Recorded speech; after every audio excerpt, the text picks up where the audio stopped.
Diplomacy is for the weak. Magic seems like an awful waste of time. If you have a short temper and like to smash, then maybe you should be a barbarian.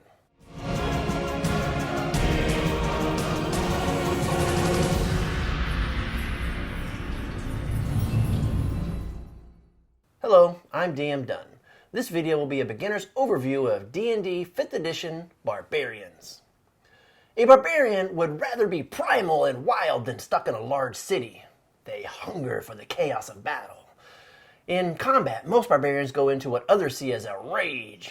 Imagine watching the Hulk emerging from Bruce Banner. However, for the barbarian, it is their joy, their calling. They have a sense of protecting others while thriving in the heat of battle. Barbarians start with the largest hit dice, a D12. This is twice what a sorcerer or a wizard would get. You also start with the most hit points. Both of these stats basically say that you are tough and resilient. You are able to take more damage than anyone else.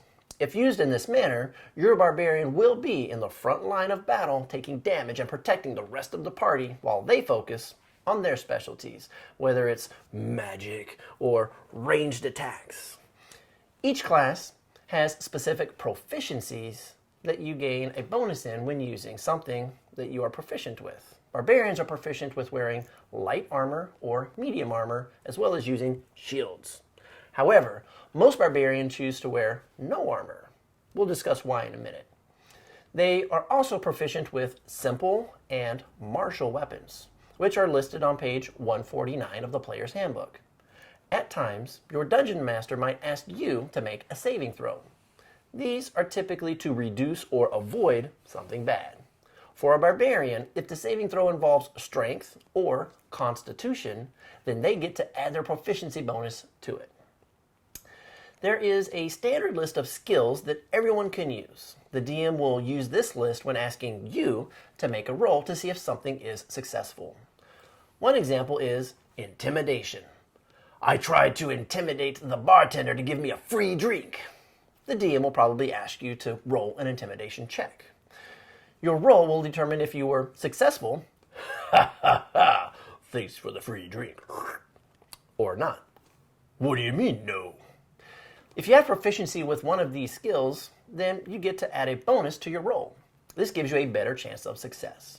Barbarians get to choose 2 skills that they are proficient with. These 2 must be from the following options. Animal handling, such as being able to successfully ride a horse.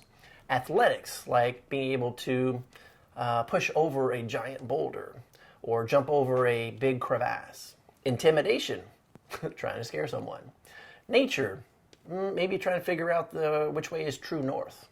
Perception, you can see a tripwire strung across the road. And survival, maybe you're trying to track an enemy through the forest. So decide what your barbarian might be better at due to his or her past and pick 2 of these. Athletics would be a good choice for one of them. Beginning of page 48 lists the equipment that your barbarian will start with. And some of these are either this or that. So again, think about the specific character that you have and that you're creating and what they would have. So make your choices and then go with them. Have fun with it and know that you can change things as you play the game. You should earn some gold at some point and you can buy more or different items later. So don't get too worried. And don't forget to make note of what comes in your pack. Those items can come in really handy when you need them the most. A lot of people forget about them. Now that those are out of the way, let's look at what makes a barbarian a barbarian. Rage. That's your bread and butter. So this is the first time I've done this, so hopefully I won't do this wrong. I'm going to punch. I would like to rage. I'm going to workshop it. I'll find something later. On your turn, you can use a bonus action to go into a rage. While you are in a rage, you get to roll advantage for strength checks and saving throws. When attacking with a strength-based melee weapon, your hits get extra damage. Also, any bludgeoning, piercing, or slashing damage that you take gets reduced to only half of the damage. The DM says, your barbarian takes 8 slashing damage from the sword. You respond by saying, since I'm raging, that gets reduced to 4.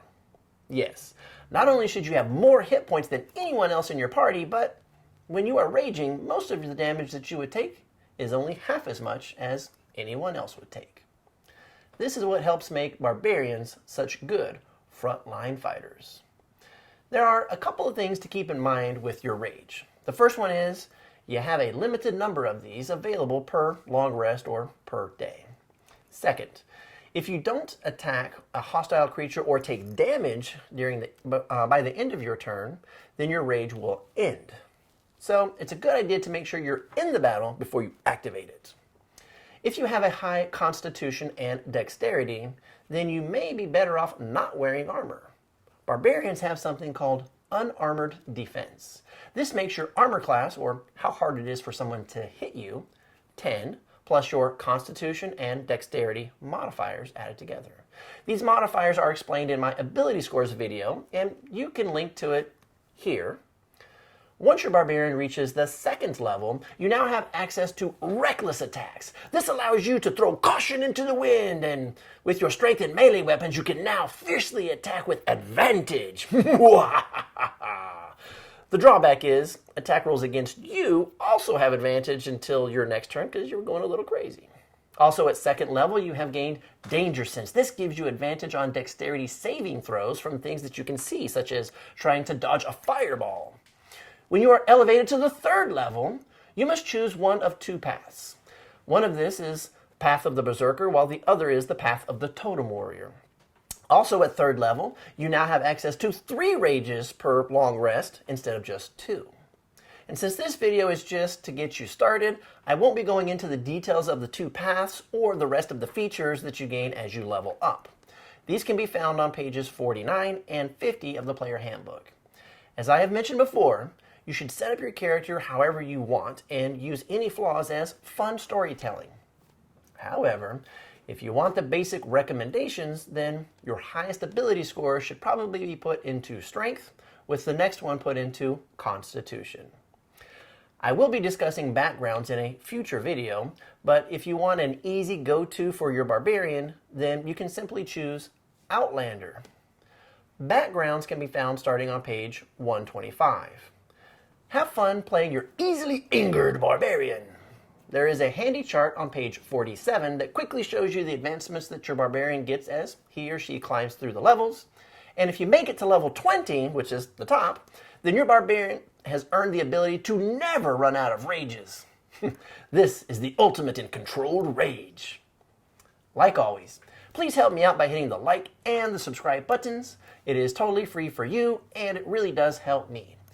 If you would like to purchase a copy of the player handbook or anything else, you can access the link through my website in the description below the video. If you use the Amazon link and buy anything from Amazon, then they do throw me a few pennies, so if you're gonna buy something from Amazon anyway, then why not click my link and log in?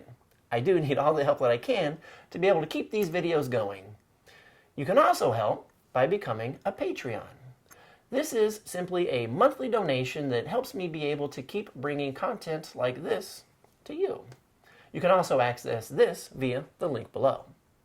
Thank you, and until next time, have more D&D fun with DM Dunn.